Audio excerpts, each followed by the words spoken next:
In this video, we're going to create the light beams that are rotating on our background image using a layer, the pen tool, and the parenting tool. We'll start by going up to the top of the user interface, clicking on Layer, and choosing New, Solid. In the settings, I'll change the color to white and click OK. I'll now hit G on the keyboard, and it's going to bring me to the pen nib.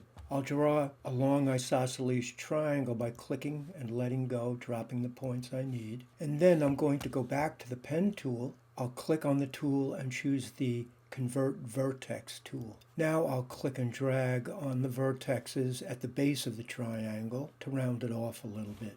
I'll hit V to go back to my Move tool. I'm going to put a Gaussian blur on to soften it. Going to Effects at the top of the user interface. Going to Blur and Sharpen, Gaussian Blur. And I'll just drag on the blue zeros I see until it softens to what I'm looking for. Now at this point I may want to edit it because it might be too wide at the top, so I'll hit V on the keyboard to get my Move tool, and now I can click on the vertexes and I can move them individually. I'm going to deselect, and in my timeline I'll make it the full length of the timeline. And when I deselect and select again, I can now move the object or rotate it if I want, but what I need to do first is to move the pivot point right here. If I were to hit Y on the keyboard, it brings me to the tool that's just to the right of this rotation tool, and that's going to allow me to move the target to where I would like it to rotate from, which will be here. Next, I'll scale it down by hitting S on the keyboard, and I'll hit V to get my Move tool. I'll put it into position.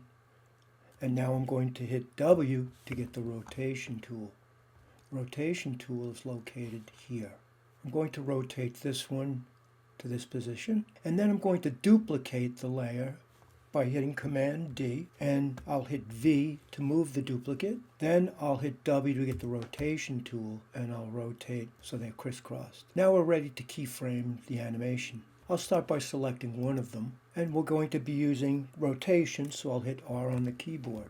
I'll set my first keyframe, and then I'll set the next one at 2 seconds, and with my rotation tool, I'll rotate it towards the left-hand edge of the document. I'm now going to Shift Select the previous one. I'll move to second number 4 and hit Command C to copy, Command V to paste. I'll now move to second number 8 and Command V to paste. I'll now move to 12 and Command V to paste. So now if I were to play my file, I've got a light beam going back and forth. I'll stop and go back to the beginning. I'll do the exact same thing to the second beam going in the opposite direction, obviously. Selecting it, I'll hit R on the keyboard. With my playback head at the beginning, I'll set the first keyframe. Going to second number 2, I'll hit W to make sure I have my rotation tool again, and I'll tip it to the right. I'll copy and paste those 2 keyframes at the same intervals. Second number 4, copy, paste, and second number 8, Command V to paste. Second number 12, Command V to paste. And now I should have something like this. Now when we play this, the light beams are stationary on screen, but the background is moving. And you can see the ones that are actually part of the illustration are moving with the background. We want ours to move as well. So I'll put my playback head back at the beginning, and I'll select the top beam, and where it says Parent and Link, I'm going to click on the little curly Q, holding it down with my left mouse, and I'm going to drag it down to the background image, that beam. I'll click on the second one, clicking on the little curly Q under Parent and Link. With my left mouse, I'll drag and drop it over that beam. Now if I play my movie, my beams are following the background just like the stationary ones.